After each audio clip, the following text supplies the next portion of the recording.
시속 100km로 빠르게 달리고 있는 기차를 운전하고 있는데 직진하면 5명, 우로 틀면 1명이잖아요. 거의 90%가 선로를 바꾼다. 저는 10%에 해당하는 소수자. 당연히 많은 사람들을 살리는 게 더 이득이지 않냐. 5명은 그 사고로 인해서 정해진 운명이고 1명은 무고한 사람이라는 거죠. 5명보다는 그래도 1명이 희생되는 게 나한테는 덜 고통스러울 것이다. 100km 정도의 물체로 막을 수 있다면 120kg 정도 거구의 남성이 있었어요. 이게 진짜 딜레마에 여기서도 10%는 실제로 민다. 민다예요. 민 사람은 체포해야 된다고 생각하는데 들어가면 꺼내줘야지 타인의 신체를 밀어서 철로에 떨어뜨린 거예요. 네, 그래서 과학자들이 실험을 또 했어요. 안 민 90%의 뇌에서 무슨 일이 벌어진 거냐. 세상에 나쁜 질문은 없다. 쓸데없는 질문도 쓸모 있게 답을 찾아가는 시간, 철학을 보다 김환입니다. 안녕하세요. 전호건입니다. 경희대학교에서 학생들과 만나고 있습니다. 반갑습니다. 철학 유튜버이자 작가 춤코 이충영입니다. 안녕하세요. 과학으로 철학을 보는 장대익입니다. 과학철학자입니다. 네, 안녕하세요. 서양 현대 철학을 전공하고 있는 김석입니다. 마이클 샌델의 정의란 무엇인가라는 책 다들 알고 계실 겁니다. 인문학 분야에서는 뭐 연간 베스트셀러 1위를 기록하면서 정말 많은 관심을 받고 있고 많은 사람들이 얘기를 하죠. 이 도덕적 딜레마 상황에 어떤 선택을 하면 좋을지 여기에 다양한 철학적인 관점을 또 제시하고 있는데 오늘 이런 좀 난감한 딜레마 상황에서 철학자분들은 어떤 선택을 할 것인지 저희가 또 얘기를 나눠볼까 합니다. 5학년 버튼 이후로 빠져나갈 수 없는 둘 중에 하나 선택하세요 라는 그 느낌이 될 것 같기도 한데 트롤리 딜레마입니다. 상황을 좀 말씀을 드리자면 시속 100km로 빠르게 달리고 있는 기차를 운전하고 있는데 갑자기 브레이크가 고장이 나가지고 앞에 선로 위에는 일하고 있는 5명의 모습이 보이고 이 속도로 들이받게 되면은 5명 모두 죽게 됩니다. 근데 오른쪽 비상철로를 보니 딱 한 사람이 일하고 있고 방향을 돌리면 한 사람이 죽는 대신 5사람이 살 수가 있는 거예요. 두 가지 선택 중에 하나를 할 수밖에 없는 상황인 건데 글쎄요, 이런 질문을 하는 것 자체가 좀 모순이다라고 먼저 얘기하실 것 같은 김석 교수님. 다들 아시겠지만 일단 그 딜레마 상황을 좀 명확히 해야 우리가 얘기가 잘 진행이 될 것 같아요. 우리가 알고 있는 게 이제 트롤리 딜레마라고 그래서 샌들 교수 때문에 유명해지지만 샌들이 원저자는 아니고 필리파 푸트라는 사람이 제기했던 문제였고 선택의 상황에서 어떤 선택을 할까? 그 뒤로 또 다른 딜레마가 나왔어요. 그게 이제 같이 얘기가 돼야 이제 트롤리 딜레마가 의미가 있는데 보통 트롤리 딜레마는 기차가 멈추지 않는다는 걸 전제해서 직진하면 5명, 우로 틀면 1명이잖아요. 거의 90%가 선로를 바꾼다. 선로를 바꿔서 거의 90%. 그리고 아마 여기도 다 그렇게 저는 되다. 10%에 해당하는 소수자. 또 소수인데요. 저는 사실은 5명 쪽으로 가야 된다라는 게 원칙이긴 하거든요. 저는 이 상황이라면 선로를 틀겠어요. 한 명 쪽으로. 네, 1명 쪽으로. 굳이 왜 그런 선택을 했냐를 보면은 공리주의적인 마인드가 작동한 거죠. 1명을 희생하는 게 낫다. 5명을 희생하는 것보다. 왜냐하면 반대 방향을 했을 때는 5명을 희생하고 한 사람을 살리는 것이니까. 김석 교수님은요? 공리주의의 원칙이 쾌락과 고통을 가지고 인간의 행동을 측정하는 거란 말이에요. 그러니까 이제 5명을 구하고 1명을 구하고 이런 차원만이 아니라 내가 어떤 면에서 고통을 최소화할 것인가. 그랬을 때 이제 어쩔 수 없는 상황이라면 5명보다는 그래도 1명이 희생되는 게 나한테는 덜 고통스러울 것이다. 그러다 보면 이제 이것이 고도의 계산된 행위라기보다는 항상 그런 식으로 행동을 한다는 거죠. 어쩔 수 없을 때는 최소화하는 방향으로 하겠다. 그러다 보니까 이게 공리주의적인 것처럼 보일 수도 있지만 사회화된 본성이라고 그럴까? 이렇게 좀 이해할 수 있을 것 같아요. 공리주의가 사실 그렇게 조악하진 않습니다. 김석 교수님 말씀하신 것처럼 인간의 행동을 두고 고통을 유발했느냐 아니면 쾌락을 정전시켰느냐 이 기준을 갖고 이제 공리주의가 판단을 하는데 공리주의가 근대 윤리학에서 큰 기여한 부분은 우리가 어떤 사람을 도덕적으로 비난할 때 그 사람의 말이나 행위가 다른 사람에게 얼마나 많은 고통을 야기했는가 그걸 봐야 된다는 거죠. 그렇죠. 그런데 이제 뭐 자기들이 읽는 책에 나온 이야기와 다른 말을 했다든지 지동설을 주장했다든지 이런 식으로 처벌했던 게 기존의 이제 관습적 윤리였거든요. 그런 관습적 윤리에 균열을 내는데 공리주의가 크게 기여를 했죠. 그 점에서 이제 그렇게 조악하지 않다고 말씀을 드린 거고요. 다만 이제 공리주의는 결국 용어에서 유틸리터리즘이라고 하는 게 우리말로 옮기면 이제 이익이라는 관점이 거기에 포함되어 있는 거죠. 의도보다는 행위의 결과 일어나는 유불리를 따지는 것인데 인간의 생명을 이야기할 때 유불리를 따져서 판단하는 것이 과연 옳은가 이런 질문이 여전히 떠나지 않는다는 거죠. 근데 10%에 들어가시네 그러면.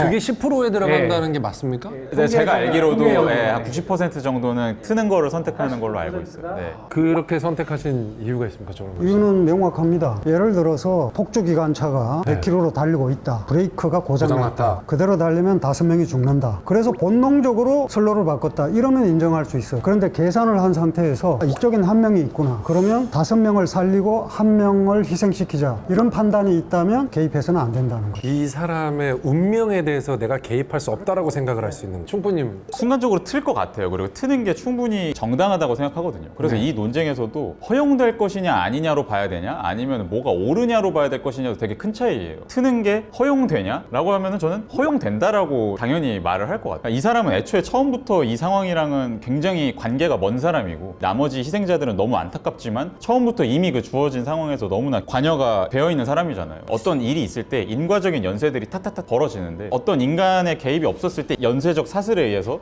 자연스럽게 예정되었던 미래가 있었고 그것에 대해서 과연 내가 이거를 틀무로 인해 가지고 바꾸는 게 옳은 것인가? 흔히 사람들이 생각하게 되는 논리가 공리주의적인 논리잖아요. 결국에는 뭐가 더 사회적으로 이득이냐 전체 공동체를 생각해 봤을 때 당연히 많은 사람들을 살리는 게 더 이득이지 않냐라는 주장을 할 수 있는데 문제는 여기에 대해서도 악한 작당 모의를 하고 있었을 수도 있고 모르는 거잖아요. 몇 명을 구했을 때 더 이 세상이 좋아질 거냐 그리고 그 희생될 그 한 명? 그 사람은 수십만 명을 살릴 위대한 일을 하도록 예정되어 있었을 그런 사람일 수도 있는 거고 그렇기 때문에 이미 주어진 상황에서 내 자의적인 순간적 판단으로 무언가 세상의 것을 바꿀 수 있을 거라고 믿는 것 자체가 부적절하지 않나라는 생각으로 저는 일단은 기본적으로는 가는 게 맞는 것 같아요. 저는 좀 지평이 다른데 저는 일종의 그게 강요된 선택이라고 보는 거예요. 기차가 고장난 것도 내 뜻이 아니고 내가 지금 할 수 있는 것도 없는 거죠. 기차를 멈추는 게 최선이지만 이건 아예 불가능하니까 그랬을 때 이제 왜 춘코님도 인정해주면 본능적으로 우측으로 틀려고 할까? 그건 공리주의적 계산이라기보단 사람들이 가급적이면 내가 좀 피해를 갖다가 최소화할 수 있는 강요된 선택에서의 최선의 결과라는 거죠. 공리주의적으로 이렇게 해가지고 5명 대 1명이다 이렇게 비교하는 건 좀 잘못된 것 같고 저는 거기에 동의 못 하는데요. 예. 뇌과학 연구가 있어요. 사람들이 90% 정도가 선로를 틉니다. 그때 뇌를 찍는 거예요. 스캔해 봤을 때 우리가 PFC라고 하는 게 있어요. 전전두 피질 여기 이마 겉에 있는 부분 DLPFC라고 하는 부분이 활성화가 돼요. DLPFC라고 하는 부분은 계산하는 부분이에요. 오른쪽으로 선로를 틀겠다고 하는 사람들이 지금 계산 머리를 쓰고 있는 거예요. 실제 연구를 해보면 그때 선로를 트는 사람들의 뇌에서는 지금 계산하는 뇌가 작동하고 있는 거예요. 본능적으로 틀었더라도 그게 계산이 됐다라는 거죠. 본능은 아니죠. 순간적으로 계산을 하는데 선택에 초점을 맞추는 게 아니라 저는 그 상황을 봐야 된다는 거예요. 그랬을 때 거의 대부분은 오른쪽으로 틀 수밖에 없다라는 거죠. 결과론적으로 나중에 봐서 아 이건 공리주의적으로 선택을 했다 이렇게 정당화할 수는 있겠지만 그게 충분한 설명은 아니다라는 거죠. 조슈아 그린이라는 심리학자가 트롤레이 딜레마를 가지고 뇌과학 연구를 많이 했는데요. 그 연구의 첫 번째 버전이 이거예요. 저도 이제 조슈아 그린 얘기는 들었는데 저는 이제 항상 선택에 감정적인 게 개입한다라는 게 이제 제 입장이거든요. 왜 트는 게 더 좋은 거죠? 트는 쪽으로 많은 사람이 선택을 했고 그런 선택을 했을 때 뇌를 찍어봤더니 계산을 했다. 네. 여기까지는 알겠는데 네. 그게 왜 왜 5명으로 계산이 떨어졌는지 정당한 것이라든지 그 정당하다는 얘기를 하진 않은 거죠. 많은 사람들이 계산하는 뇌를 써서 그런 상황에서 오른쪽으로 틀더라. 거기서 끝이에요. 나도 그리고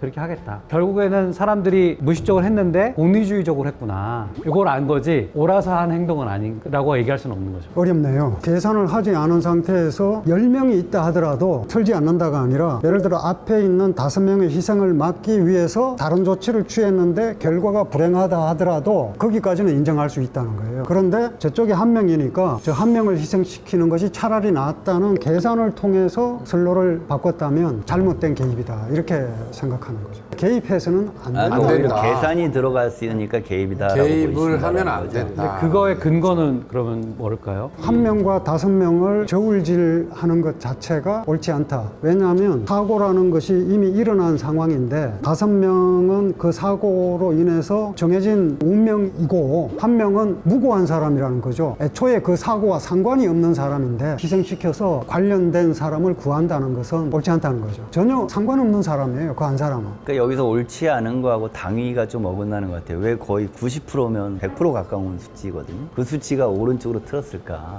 이 딜레마가 참 어려운 게 딜레마에 해당되는 질문을 얼마나 여기다 담을 것인가가 굉장히 큰 차이를 불러일으켜요. 사실 이 딜레마의 핵심은 5명하고 1명은 아무런 차이가 없습니다. 한 개인으로서 4명, 5명, 1명이에요. 근데 뇌과학적 연구라는 건 뭐냐면 그때 사람들이 대부분 레버를 눌러서 이쪽으로 선로를 바꾸더라. 그때 뇌를 보니까 계산을 하더라, 얘네들이. 그거가 이제 결론인데 거기서는 어떤 행동이 옳은 행동인지 아닌지를 얘기하지는 않습니다. 그러니까 근본 메커니즘은 설명을 못하는 거죠. 이렇게 계산적으로 그렇죠. 행동을 했다. 딱 거기까지만 밝힌 거지. 이 계산에 깔려 있는 게 뭔가 본능적으로 우리는 피해를 최소화하는 식으로 진화해 왔다. 그러다 보니까 이게 거기 본능처럼 몸에 배어 있다라는 것들. 비슷한 경우가 또 있죠. 독일에서 AI에 의해서 자율주행하는 자동차를 개발할 때 탑승자 안전이 우선이냐 보행자 안전이 우선이냐 판단을 해야 되는데 A 자동차 회사는 탑승자 우선으로 입력을 했고 B 자동차 회사는 보행자 안전 위주로 입력을 했어요. 그리고 법원에 가서 독일 법원이 판단을 내렸는데 답은 판단할 수 없다 이렇게 나왔거든요. 저는 독일 법원의 판단이 철학적으로 좀 더 근거가 있다. 선택할 수 없다는 거죠. 이 사람이 악한 사람이냐 착한 사람이냐 또는 한 사람이냐 5사람이냐를 가지고 계량화할 수 없는 게 인간의 생명이다. 그리고 트롤리 딜레마에서는 분명히 무관한 사람을 희생시키는 거거든요. 기차가 그대로 가다가 사고가 나면 전혀 상관없는 한 사람이 희생된다는 말이죠. 그럼 그게 얼마나 억울하겠어요. 우리는 사고가 피할 수 없는 게 앞에 전제가 돼 있는데 피할 수 없는 사고를 당한 분들의 억울함보다 애초에 상관없는 사람이 희생된 게 억울함이 더 크고 그런 일을 발생시켜서는 안 된다. 트롤레이 딜레마의 원래 버전은 사고가 있느냐 없느냐가 아니고요. 선로가 이렇게 있는데 네. 레버를 누르면 오른쪽으로 가요. 사고가 났기 때문에가 아니고 이렇게 그냥 가는 길인데 가다가 보니까 이 사람들이 그냥 5명이 여기 있고 잡아당기면 이쪽으로 1명 쪽으로 가니까 그런 케이스거든요. 그래서 이 사고와 무관하냐 유관하냐 하고는 또 약간 다른 그러면 이제 전제가 좀 바뀌는 거죠. 네. 그냥 이쪽으로 갈 것인가 저쪽으로 갈 맞습니다. 것인가의 선택의 문제가 되는 네. 거죠. 원래 갈 길은 5명을 치는 그 길인 거고. 이게 인간의 본성이라는 거예요. 고도의 계산된 행동이 아니라 어쨌든 위험이 닥치면 뭐든지 최소화하는 방향으로 행동을 하게 돼 있는 거. 그래서 제가 거기까지는 인정할 수 있다고 그렇죠, 해요. 그렇죠. 그걸 이제 어떤 윤리적 척도로 이제 가기는 좀 쉽지는 않다라는 거죠. 공리주의적 판단에 의해서 이쪽이 더 유리한 결과를 가져온다. 이러면 그건 개입이 부당하다. 이렇게 보는 거죠. 결국에 어디 쪽에 초점을 맞추냐에 따라서 입장이 많이 갈리는 것 같아요. 무고한 사람을 죽인다라는 마인드로 접근하면 그러면 안 된다라고 느껴지고, 근데 5명을 구한다 이렇게 보면은 그 선택이 되게 합리적이어 보이고. 딜레마가 아니라 일단 강요된 선택이라는 상황에서 봐야 된다라고 얘기를 한 거죠. 저는 심지어 공리주의적으로 봐도 안 트는 게 맞다고 봐요. 왜냐면 공리주의에도 이제 행위 공리주의랑 규칙 공리주의를 구별을 하는데, 행위 공리주의는 특정한 하나하나의 행위가 얼마나 사람들한테 영향을 끼치냐 이걸 보는 거고, 규칙 공리주의는 어떤 규칙에 따라서 우리가 행동해야 공리가 제일 많이 증진될 것이냐를 따지는데, 행위 딱 하나만 떨어뜨려서 보면 꺾는 게 맞을 수 있는데, 열차가 선로를 따라서 원래 계획된 대로 간다는 건 우리 사회에서 되게 중요한 규칙이잖아요. 그거를 깨뜨리기 위해서는 엄청난 무언가 다른 변수가 있어야 하는데, 1명 대 5명의 차이로 개입을 시키기에는 오히려 우리는 규칙을 수호해야 되는 게 더 따라야 되는 일이 아닐까 싶어요. 딜레마라고 얘기됐지만 너무 이렇게 형식 논리적으로 지금 설정이 돼 있거든요. 사실은 그런 선택을 우리는 하지는 않아요. 근데 이제 고장났다, 그리고 이제 직진하냐 우회전하냐, 이제 이 차이를 가지고 얘기를 많이 하는데, 사람이 거기에 대해서 이렇게 작용할 수 있는 것들은 별로 고려하지 않는 거죠. 예를 들어서 한 사람을 내가 아는 사람일 수도 있고, 자기도 모르게 또 우측으로 틀 수도 있는 거고, 삶에 있어서는 굉장히 가변적이고 우연적인 요소들이 많이 있는데, 이걸 지극히 단순화하니까 마치 공리주의적 선택처럼 되는데 그렇지는 않다라는 거예요, 그게. 그래서 만약에 또 이런 설정이 됩니다. 오른쪽에 비상철로에 있는 사람이 본인의 아버지라고 또 생각을 하게 된다면, 아버지를 희생해서 5명을 살리는 것과 아버지를 살리기 위해서 5명이 죽는 것, 무엇이 도덕적으로 허용이 될까? 이렇게 질문을 해도 될지 모르겠습니다. 꼭 뭐 아버지가 아니라 가족이 그 한 사람에 해당한다 이랬을 경우에 제가 조작을 한다면 아마도 그 한 사람을 살리는 쪽으로 조작을 할 겁니다. 앞서 이야기했던 것과는 네네네. 다른 판단을 다른 내리는 판단을 거죠. 할 것이다. 결국 나에게 더 큰 이익이 오는 쪽을 선택 선택한 거죠. 그쵸. 그러니까 앞서 제가 선택했던 답과는 반대가 돼서 모순이 되죠. 그 레버를 돌리는 것은 실은 내가 기관사라고는 하지만 그건 이제 가정이고 어떤 개인이 자신의 이해관계를 판단해서 레버를 당기는 것이 아니라 공동체의 규약이 당기는 거죠. 그랬을 경우에 공동체의 매뉴얼을 만들 때 내가 사랑하는 사람이 있을 경우에는 반대로 조장을 하세요 이렇게 말할 수는 없는 거죠. 더 중요하게 생각하는 사람을 구하기 위해서 레버를 반대편으로 돌린다 하더라도 공동체에 제가 사랑하는 사람이 있을 경우에는 반대로 돌리도록 해주세요 이렇게 요구할 수는 없다는 거죠. 저는 한번 생각을 해보니까 만약에 아버지가 한 명으로서 선로에 서 있다면 아버지를 치는 쪽으로 오히려 돌릴 수도 있지 않을까라는 생각도 들어요. 되게 페류나적으로 들릴 수도 있지만 모르는 사람이다 그러면 원리 원칙대로 가는 걸 선택할 것 같은데 어머니라도 그러니까요. 오히려 나랑 굉장히 밀접하게 관계되어 있는 나의 혈육을 한 명 희생해서 이 사회의 다른 사람들을 더 구할 수 있다라고 생각을 하면 나는 이미 그분과 굉장한 관계를 맺고 있는 상황이니 행위를 할 여지가 더 생기는 것 같아요. 아무런 일면식도 없는 사람보다. 근데 이건 되게 소설 속의 한 장면인 것 같기도 하고 되게 주체를 기준으로 얘기하면은 성립이 되는 말 같지만 여전히 희생되는 한 사람의 입장에서 보면 예를 들어서 기관사와 절친한 관계를 가지고 있다는 게 무고하게 희생될 수 있는 가능성이 높아지는 것이기 때문에 뭔가 이게 불편합니다. 레버를 당기는 사람과 아무 관계가 없는 사람이 희생되는 것이 억울하듯이 관계가 있다고 해서 희생되는 것도 여전히 억울하고 마찬가지 아닐까. 와, 두 분은 확실히 10%시네요. 두 분은 확실히 90%의 이 사람들이 생각하는 그 답변과는 좀 다른 것 같다라는 생각이 순간 들기도 합니다. 그죠? 저희들이 아마 많이 비난을 받지 않을까 이렇게 예상을 합니다. 말 그대로 진짜 딜레마에 대한 얘기를 하는 거니까. 공리주의가 이렇게 근대적 윤리로 평가받는 이유가 개인한테 있는 성향들을 윤리적 출발점으로 삼은 거거든요. 고통과 쾌락은 이게 사회가 만들어준 게 아니라 개인이 느끼는 건데 이걸 도덕적으로 판단할 땐 사회적 기준이 자꾸 개입되다 보니까 이 괴리가 있는 것 같아요. 저 같으면 선택을 당연히 아버지를 구하는 식으로 할 텐데 이게 도덕적이냐라고 물어본 변호할 자신은 없어요. 그래서 공동체에 요구하기는 힘들거든요. 그렇죠. 그래서 아까 제가 강요된 선택을 얘기했을 때 공리주의 전제에서 시작하면 고통을 당하고 싶지 않은 거거든요. 그러면 아버지를 죽이는 고통보다는 모르는 사람이 죽는 고통이 더 나한테는 견디기가 쉬운 거죠. 그걸 가지고 도덕적으로 변호를 해봐라 그러면 내 개인적인 감정에 충실했다는 거 이외에는 변호할 수 있는 길이 없는 거죠. 도덕적이라는 거하고 내가 선택을 하는 것이 불일치할 수도 있다는 게 공리주의의 어폐 같기도 해요. 그러니까 원칙은 개인에서 출발했는데 나중에 보면 사회적 이득에서 어떤 게 더 좋으냐 이거는 어긋날 수도 있는 거거든요.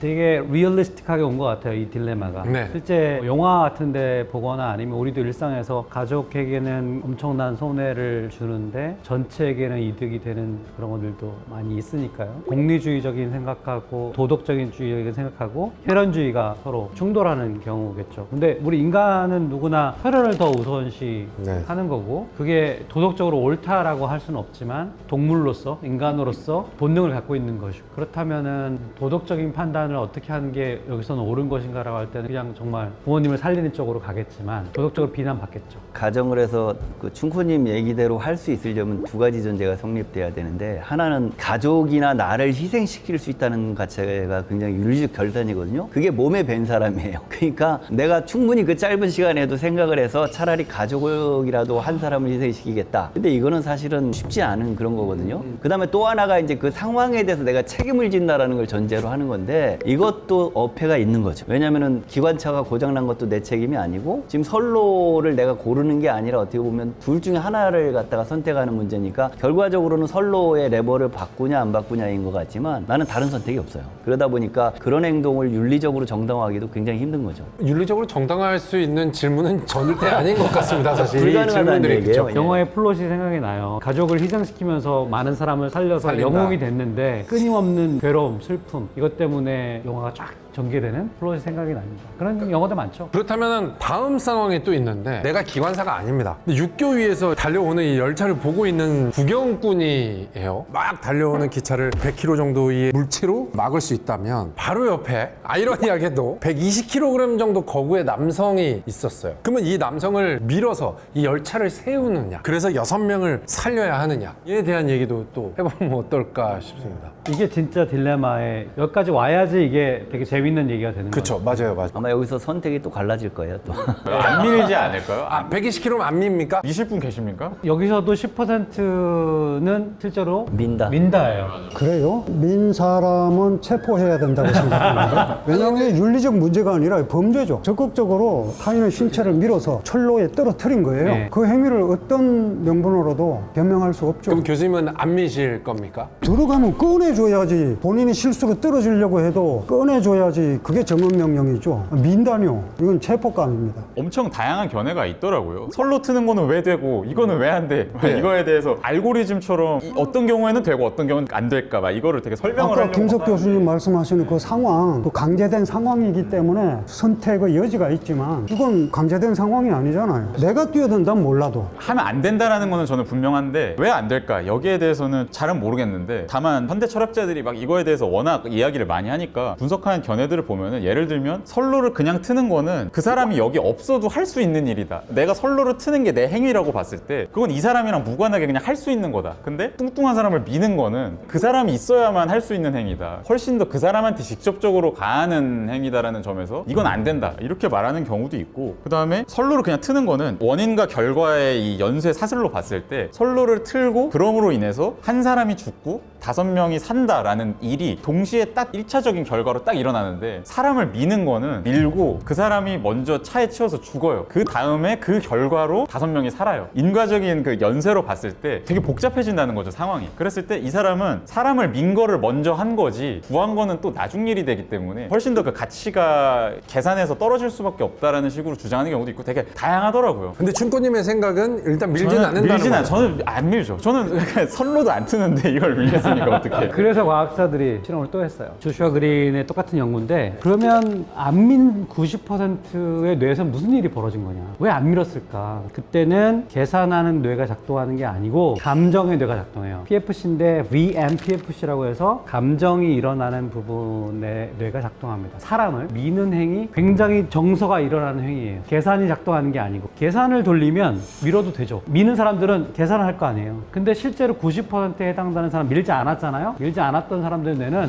이거 아니야. 감정의 버튼이 딱 눌러진 거예요. 그래서 이게 이상하다. 왜냐하면 사람을 수단으로서 행위 자체를 하면 안 된다라고 하는 칸트의 정언명법이 굉장히 이성을 강조한 것 같은데 실제 뇌에서는 감정 때문에 이런 결정을 내리네? 그래서 굉장히 재밌는 연구 사례로 논의가 되고 있는 부분이에요. 감정의 뇌를 써서 의무론적인 생각을 한다라고 하는 재미난 결과가 나온 거예요. 재밌네. 예, 그 연구의 핵심은 사람들은 공리주의적으로 할 때는 계산하는 뇌를 쓰고 비슷한 사례인 것처럼 보이지만 이걸 밀지 않았던 거는 정서의 뇌를 쓰고 있고 굉장히 칸트적인 방식으로 문제를 해결한 것이 돼버렸다. 이런 결론이에요. 칸트적인 방식이 어떤 걸 예시하시는지. 동아시아 철학 중에서 성리학이나 이런 쪽 연구할 때 가장 자주 비교하는 게 이제 서양 철학 쪽에서는 칸트거든요. 탄생 300주년 아닙니까? 칸트 이야기 좀 해도 될 것 같습니다. 네네네. 칸트는 이제 인간이 행위를 결정할 때는 3가지 판단 단계를 거친다. 네. 첫 번째는 뭐냐면 무엇을 하고 싶은가? 욕망의 문제죠. 두 번째가 나는 무엇을 할 수 있는가? 이건 이제 능력의 문제죠. 하고 싶다고 해서 다 할 수 있는 건 아니잖아요. 앞에 2개는 윤리적 문제와 상관이 없어요. 근데 마지막으로 무엇을 해야 하는가 또는 하지 말아야 할 마땅한 이유가 있는가? 이 질문이 이제 마지막 윤리적 질문이라는 거죠. 마지막 이 윤리적 질문을 통해서 인간은 비로소 하고 싶은 것을 하지 않을 수도 있고 또 할 수 없는 것을 하기도 하고 그러니까 자기의 욕망을 넘어서고 자기의 능력을 초월할 수 있는 능력이 윤리적 물음을 통해서 형성된다고 보고 그걸 뒷받침하는 게 이제 인간이 가진 선의지라는 거예요. 불행히도 이 선의지는 힘이 약해요. 그래서 선의지가 인간의 선한 결과를 보장하지는 못해요. 선의지가 힘이 약해서 선한 결과를 보장하지 못한다 하더라도 그 선의지의 가치는 조금도 줄어들지 않고 보석처럼 빛난다. 이렇게 이야기를 하죠. 인간을 수단으로 대하서는 안 되고 목적으로 대하라라고 하는 그것만 딱 여기에 대입해도 사람을 밀어서 다른 사람을 살리기 위해 수단으로 이 사람을 사용한 거잖아요.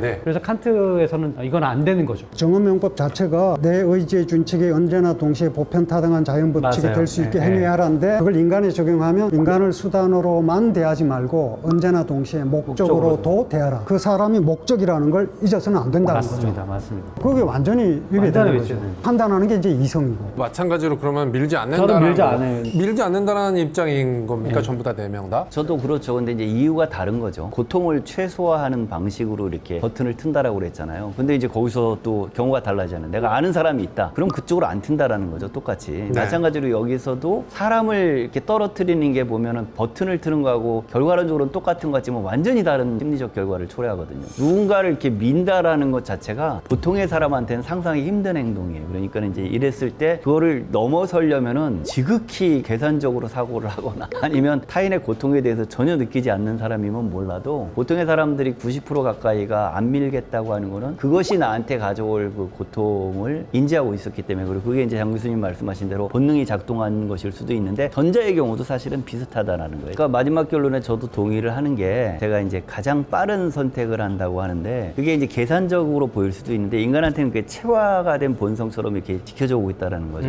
그 중에 하나가 이제 내가 고통당하기도 싫고 남에게 고통을 가하기도 싫은 거예요. 주기도 싫은 거죠. 물론 그 예외적인 사람들도 있지만 그걸 가지고 인간의 본성이 이렇게 갈라진다라고 이야기하면 안 될 것 같고 선로의 경우와 형식적으로는 비슷해 보여도 완전히 달라지는 게 어쩔 수 없이 뭔가를 해야 되는 거하고 적극적으로 뭔가를 나서서 하는 거는 상황이 완전히 다른 거죠. 그래서 아까 레버를 잡아당기는 경우 선로를 바꾸는 그거는 사람이 개입되지 않아요. 그래서 임퍼스널하다고 해요. 근데 사람을 미는 거는 사람이 개입되는 퍼스널한 경우는 사람들이 감정이 이기는 거예요. 자주 듣는 예가 이런 건데 드론 조종사의 하루를 생각해 보면 미국에서 전쟁터에 드론을 띄워가지고 LA에 있어요. 드론을 막 조종합니다. 폭격할 때를 폭격하는 거예요. 그러면 버튼 누르고 잘 폭격이 됐으면 그날 하이파이브 하고 맥주 한잔 마시고 오늘 성공했다고 갑니다. 근데 가만히 생각해 보면 우리가 진짜 수렵채찍기에 벌어지는 육탄전을 생각해 보세요. 절대로 그런 행동을 할 수가 없죠. 버튼을 조작하고 뭔가 원격으로 조작하고 하는 거는 수렵채찍기에는 전혀 없는 행동입니다. 그러니까 우리가 그게 감흥이 없는 거예요. 이게 감정이 일지 않은 거예요. 근데 그런 행동을 쉽게 할 수 있잖아요. 도덕적인 후회나 이런 거 없이. 현대 사회는 수렵채찍기와 달리 아 이건 나쁜 행동이야 이건 아닌 것 같아 라고 하는 행동들이 엉뚱한 곳에서 일어나거나 안 일어나거나 하는 일들이 벌어질 수 있다는 거죠. 그래서 도덕적인 판단이 옳고 그름에 대해서 얘기할 때 너무 직관과 감정을 믿으면 안 된다라는 스토리로 제가 얘기를 많이 합니다. 트롤리 딜레마에 대한 이야기가 상황을 또 나누면서 듣다 보니까 인간의 존엄성에 대한 것도 다시 한번 깊이 생각하는 시간이 되는 것 같기도 하고 개입에 관련돼서도 우리의 위치가 무엇인가라는 것도 또 한번 고민하게 되는 시간이 되었던 것 같습니다. 공리주의적 관점에서 인간의 행위를 판단하는 게 예. 아까 이제 장대익 교수님 예를 든 것처럼 전쟁터에서 상당히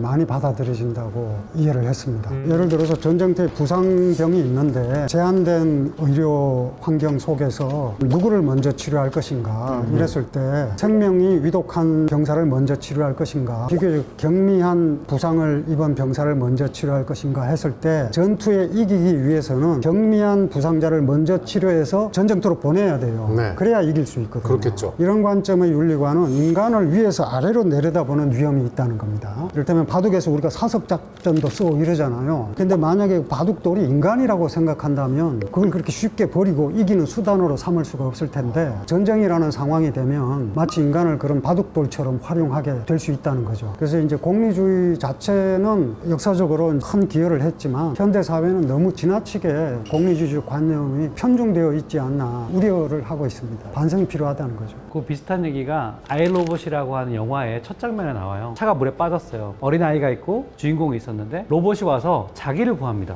그 주인공을 구해요. 왜냐면 주인공이 살 확률이 더 높으니까. 근데 상황을 겪은 그 주인공은 트라우마가 있는 거예요. 왜냐면 인간 같으면 어린아이를 살리죠. 그렇겠죠. 얘가 죽을 확률이 더 높더라 하더라도 지금 이걸 끓였을 때 로봇은 공리주의적 관점으로 얘가 살 확률이 높기 때문에 주인공을 그 사람이 평생 로봇 혐오주의자로 살아요. 그 말씀을 하신 것 같아요. 그런 반성이 깔려 있는 영화네요. 저는 그 부분을 동의는 하지만 우리 상황이 아까 이제 제가 조슈아 그린 연구를 소개해드린 이유는 이거는 아니야 라고 하는 이 도덕적 판단이 매우 칸트적으로 일어났는데 실제로 보면 우리 감정이 일어나서 그렇게 됐다는 거예요. 근데 우리 감정이 일어나는 환경은 수렵채찍기에 감정이 일어나는 환경에서 똑같이 그렇게 감정이 일거든요. 근데 우리의 도덕적인 시츄에이션 상황은 네. 굉장히 복잡해요. 계산을 많이 해야 돼요. 이게 싫어, 이거는 아닌 것 같아 라고 할 수 있는 문제가 아니라 굉장히 고난도의 딜레마가 아니라 틸레마 같은 상황들이 많이 벌어지거든요. 상황이 많은 거죠. 네, 그때 더 정교하게 계산할 필요가 있을 수 있다는 거죠. 그래서 공리주의가 나쁜 건 아니고 더 세련화되고 다음 단계로 방향대로 나가야 될 것이지 이게 너무 싸구려나 아니면 조악한 건 아니다. 이런 말씀을 좀 드리고 싶습니다. 네, 원래 이제 공리주의 출발점은 굉장히 긍정적인 거였거든요. 개인을 옹호하고 임의적으로 관습이나 뭐 이렇게 종교적인 걸 근거로 해서 사회를 함부로 하지 않게 하는 그런 거였는데 이게 현대사회에 오면서 최대 다수의 최대 행복, 마치 다수결이나 생산성들을 굉장히 강조하는 것처럼 되다 보니까 공리주의가 이제 굉장히 악용된다라고 얘기할 수 있죠. 근데 저는 어느 정도 공리주의적 사고에는 그 깔려 있다고는 봐요. 계산을 할 수 있다는 것 자체가 과연 인간의 모든 행위들을 계산적 관점에서 그게 뭐 질적이든 양적이든 할 수 있는지 어떻게 보면은 인간의 자연스러운 본능 속에서 가지고 있는 씨앗들이 있거든요.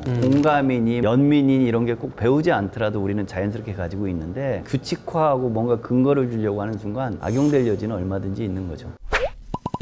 트롤리의 딜레마에 대해서 저희 오늘 함께 얘기를 나눠봤습니다. 다음 시간에 더욱더 재미있는 소식으로 찾아뵙도록 하겠습니다. 함께해서 감사합니다. 감사합니다.